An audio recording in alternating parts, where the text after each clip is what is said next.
This has been a long process. I remember first hearing about Fury Road so many years back.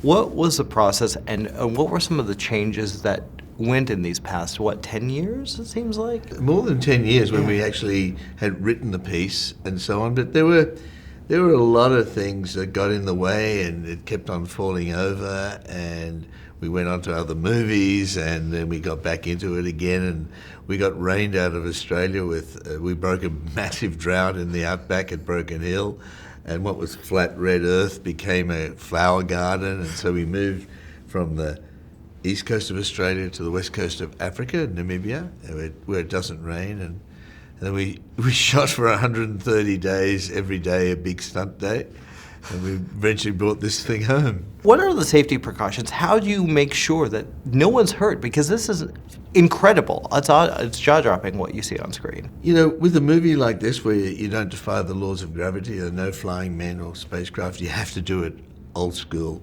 real world vehicles, real people in the desert, virtually playing it out for real. And we were obsessed with safety because when fatigue sets in and so on, things can go really, really wrong.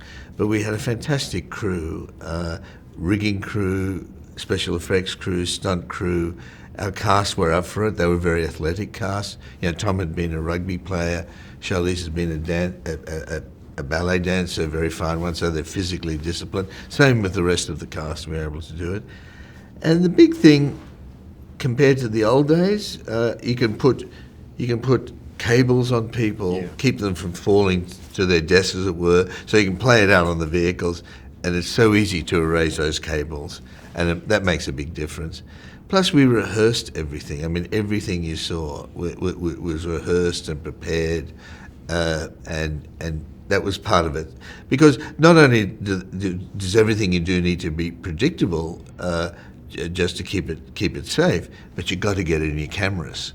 No point in doing a spectacular stunt and it goes by the camera, which happens, you know. I'm sure. Yeah. You were saying at the screening last week, there was 3 weeks of footage? So, just tons of footage of this. Yes, it was 480 hours of footage, but it wasn't like extra story. It's just that when we staged these road battles out there in the desert, we had cameras everywhere, in every vehicle. You could put cameras now where we couldn't before because they're small, they're digital, and most of all, the chips can run for 40 minutes, so you can just keep them running. In the old days, if you're doing slow motion, you're using up celluloid at high speed. You've got and you're doing, say, a big explosion like you would see in the chase.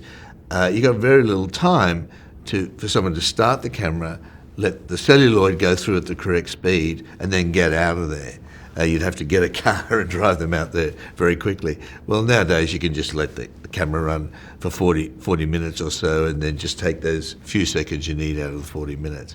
But it was a massive amount of footage. I can't imagine the idea of putting it all together into a coherent story and making it work because it's incredible. It's incredible to watch. Well, Margaret Sixel, who edited the movie, we dumped it in her lap back in Australia, and she had to sort of find the right 2 hours out of the 480 hours of footage.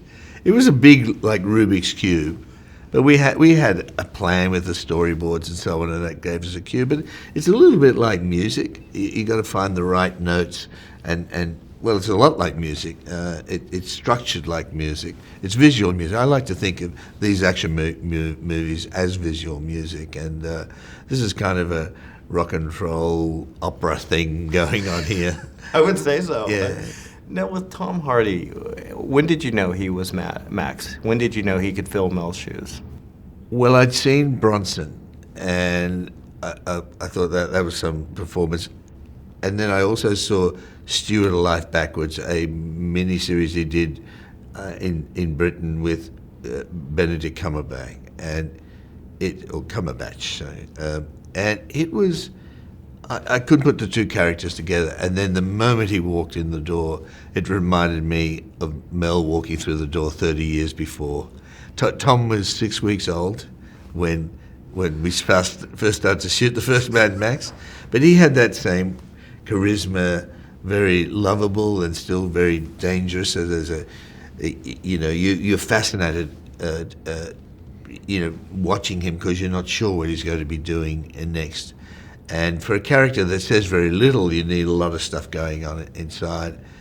And he's just a daring actor, prepared to try anything. I think he's preparing to do Elton John after this. I mean, how do you put all that together? He's just a very, very daring actor. He's a bit versatile too. Yeah. No, the beauty of this series is each film is a very different animal. This film is a very different from, I guess, closest to Road Warrior in the sense that it is an action film more so. Where do we see this going on? Is this something, do you plan on continuing? I know that Tom is signed to do 3 if it's successful.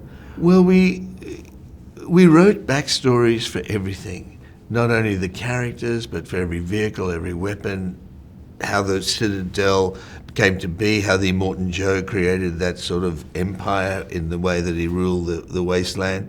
And we have 3 other stories, 2 of which are written. One is a novella, one is a script. And it happened by default. It wasn't intentional. We just had all the material. And so depending on how this goes and if I get the appetite to go out there into the wasteland again, and there may be other films. It seems like a very tiring experience to just do one of these. It is. It seeps into you. I mean, to be out there for 7 months every day in that desert, in the cold and the heat and the dust and so on. And there's, there is that underlying stress that if you really don't pay attention, you can really hurt somebody and really badly. So each day, particularly when you're doing those big stunts, you worry. It's always a relief when you get through it. Then you got to go and do the next one. What was the most challenging stunt? The one that you can't believe you got away with? Well, the thing I never thought we'd do for real were the guys on the poles, the polecats. I thought we'd do them and then CG them and the cars into our shots. And then Guy Norris, the stunt coordinator and second unit director, one day showed me some footage and they worked out all the physics with wide wheelbases and wherever. And there were 8 of these guys coming down the road and I thought, wow. And it was safe, and even Tom Hardy got up on one of those. So I almost did, but I'm a little afraid of heights.